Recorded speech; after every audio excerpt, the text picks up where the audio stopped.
نحمدہ و نصلی علی رسولہ الکریم بسم اللہ الرحمن الرحیم۔ کبھی آپ نے سوچا قرآن پاک میں ایک جگہ اللہ تعالیٰ خود فرما رہے ہیں نماز کے قریب بھی نہ جانا۔ جی ہاں، قرآن میں ایسا حکم موجود ہے، لیکن کیا واقعی اللہ نماز سے روک رہے ہیں؟ کیا اسلام جو ہمیں 5 وقت کی نماز کا حکم دیتا ہے، اسی قرآن میں نماز کے قریب جانے سے بھی منع کیا گیا ہے؟ آخر یہ آیت کیا کہتی ہے؟ کیا کوئی خاص موقع تھا جب اللہ نے یہ فرمایا، یا ہم کچھ بہت اہم بات کو نظر انداز کر رہے ہیں؟ آج اسی راز سے پردہ اٹھائیں گے سورہ نساء کی اس آیت کی روشنی میں، جو اکثر لوگ ادھوری پڑھ کر گمراہی میں پڑ جاتے ہیں۔ آپ دیکھ رہے ہیں ترجمہ تفسیر چینل۔ السلام علیکم ورحمۃ اللہ وبرکاتہ۔ ویڈیو مکمل دیکھیں، کیونکہ یہ بات صرف ایک آیت کی نہیں بلکہ نماز کی حقیقت، طہارت اور شعور سے جڑی ہوئی ایک گہری تعلیم ہے۔ شروع کرتے ہیں سبق۔ اعوذ باللہ من الشیطان الرجیم، بسم اللہ الرحمن الرحیم۔ یا ایہا الذین آمنوا، یا ایہا الذین آمنوا، اے ایمان والو، لا تقربوا الصلاۃ، نہ قریب جاؤ نماز کے، وانتم سکریٰ، اور تم نشے کی حالت میں ہو۔ یا ایہا الذین آمنوا لا تقربوا الصلاۃ وانتم سکریٰ، اے ایمان والو نماز کے قریب بھی نہ جاؤ اس حال میں کہ تم نشے میں ہو۔ حتیٰ یہاں تک کہ تعلموا، تم جان لو، ما تقولون، جو تم کہہ رہے ہو۔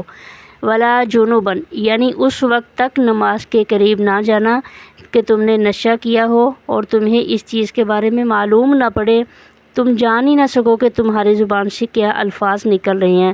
جب تک یہ حالت ہو اس وقت تک تم نماز کے قریب نہ جاؤ۔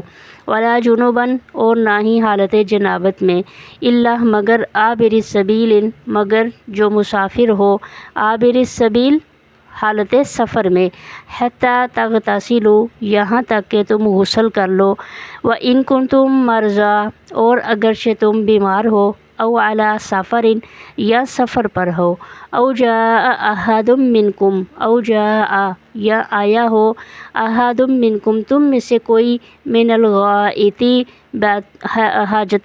قضائے حاجت سے، او لمستم النساء، یا تم نے چھوا ہو عورتوں کو، فلم تجدوا ماء، او لمستم النساء، یعنی کہ تم بیویوں کے پاس سے ہو کر آئے ہو، فلم تجدوا ماء، پس نہیں تم پا رہے پانی، یعنی تمہارے پاس پانی موجود نہیں ہے، فتیمموا صعیدا، پس تم ارادہ کر لو، قصد کر لو، صعیدا طیبا، پاکیزہ مٹی کا، فتیمموا، تیمم کر لو، تیمم کا لفظ ارادہ کرنا، قصد کرنا کسی کام کا، فامسحوا بوجوہکم، پس مسح کر لو اپنے چہروں کا، وایدیکم، اور اپنے ہاتھوں کا، ان اللہ کان عفوا غفورا، بے شک اللہ تعالیٰ معاف کرنے والا، بخشنے والا ہے۔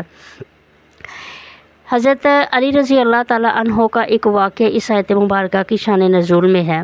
ترمذی شریف کی روایت ہے، حضرت علی رضی اللہ تعالیٰ عنہ کے بارے میں بات ہے، واقعہ ہے کہ شراب کی حرمت سے پہلے حضرت عبد الرحمن بن عوف نے بعض صحابہ کرام کی دعوت کر رکھی تھی، جس میں مے نوشی کا بھی انتظام تھا، یعنی شراب نوشی کا۔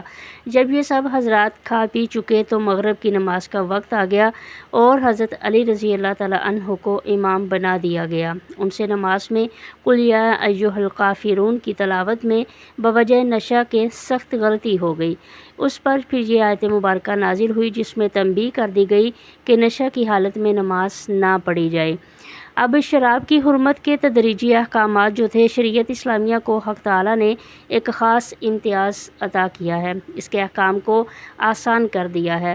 تو اسی سلسلے کی ایک کڑی یہ ہے کہ شراب نوشی عرب کی پرانی عادت تھی، پوری قوم اس عادت میں مبتلا تھی، بجز مخصوص حضرات کے کہ جن کی طبیعت کو اللہ تبارک و تعالیٰ نے ایسا سلیم الفطرت بنا دیا تھا کہ وہ اس ناپاک چیز کے پاس کبھی نہیں گئے۔ جیسے اللہ کے نبی صلی اللہ علیہ وآلہ وسلم کے نبوت سے پہلے آپ نے کبھی شراب کو ہاتھ نہیں لگایا تھا، اور یہ بھی سب جانتے ہیں کہ عادت کسی چیز کی بھی ہو، اس کا چھوڑنا بڑا مشکل ہوتا ہے انسان کے لیے، خصوصاً شراب اور نشہ کی عادت۔ انسان کی طبیعت پر ایسا قبضہ کر لیتی ہے کہ اس سے نکلنا آدمی اپنے لیے موت سمجھنے لگتا ہے۔ اللہ تعالیٰ کے نزدیک شراب نوشی اور نشہ کرنا حرام تھا۔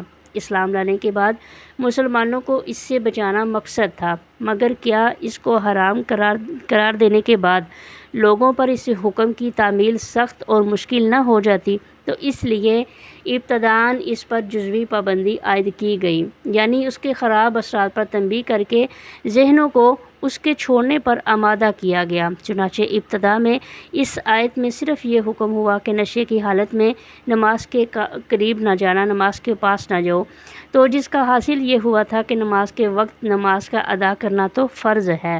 مسلمانوں نے یہ محسوس کر لیا کہ یہ ایک ایسی خراب چیز ہے کہ جو انسان کے لیے نماز سے مانع ہے، اور بہت سے حضرات نے اسی وقت اس کے چھوڑنے کا اہتمام کر لیا۔ دوسرے حضرات نے بھی اس کی خرابی اور برائی کو سوچنا شروع کیا۔ آخر کار پھر سورہ مائدہ کی آیت میں شراب کے ناپاک اور حرام ہونے کا قطعی حکم آ گیا، اور شراب ہر حال میں پینا حرام ہو گیا۔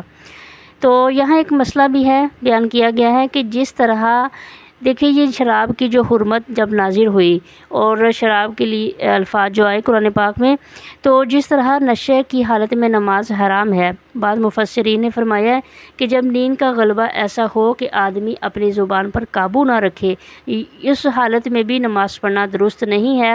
تو یعنی مطلب کیا ہے کہ جس طرح ایک انسان ہے اب اس کو بہت نیند آ رہی ہے، غنودگی چھا رہی ہے، اور اسے نہیں سمجھ آئے گی کہ میں نماز شروع کروں گا، تو ہو سکتا ہے وہ نماز میں اپنے لیے دعا استغفار کی بجائے کوئی ایسے الفاظ اس کی زبان سے نکل آئیں جو کہ کیا ہوں بد دعا کا بن جائے، اور بد دعا اس کے لیے بن جائے کوئی ایسی چیز۔ اس لیے کہا گیا کہ کیا کیا جائے گا، نماز اس وقت تک نہیں ادا کی جائے گی جب تک کہ تمہاری ہوش بالکل بحال نہ ہو۔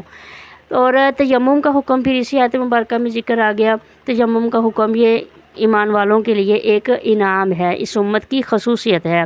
اللہ تعالیٰ کا کتنا بڑا احسان ہے، وضو طہارت کے لیے ایسی چیزوں کو پانی کے قائم مقام کر دیا جو کہ پانی سے زیادہ آسان یعنی اس سہولت کے ساتھ وہ مل جانا۔ ظاہر ہے زمین اور مٹی ہر جگہ موجود ہے، حدیث مبارکہ میں ہے کہ یہ سہولت صرف امت محمدیہ صلی اللہ علیہ وآلہ وسلم کو عطا کی گئی ہے۔ تیمم کے ضروری مسائل بہت اہم ہیں، یعنی تیمم کا حکم آ گیا ایمان والوں کے لیے، اور یہ ایمان والوں کے لیے بہت بڑی نعمت ہے۔ آج کی یہ آیت ہمیں کیا سکھاتی ہے؟ آج ہم نے جانا کہ قرآن کا یہ جملہ جو ہے کہ نماز کے قریب بھی نہ جانا، یہ کوئی عام جملہ نہیں بلکہ ایک خاص موقع اور خاص حالت سے جڑا ہوا ہے۔ یہ ہمیں سکھاتا ہے کہ نماز صرف حرکات و سکنات کا نام نہیں بلکہ ہوش، دل کی حضوری اور پاکیزگی کے ساتھ اللہ کے دربار میں حاضری کا نام ہے۔ قرآن ہمیں صرف عبادت کا حکم نہیں دیتا بلکہ یہ بھی بتاتا ہے کہ عبادت کرنی کیسے ہے۔ اگر آپ کو یہ ویڈیو، یہ پیغام فائدہ مند لگا ہو، اسے دوسروں تک بھی پہنچائیں، کمنٹ میں ضرور بتائیں کہ آپ کو اس آیت کا اصل مفہوم جان کر کیسا لگا۔ اگلی ویڈیو تک کے لیے اجازت، اللہ نگہبان۔ السلام علیکم ورحمۃ اللہ وبرکاتہ۔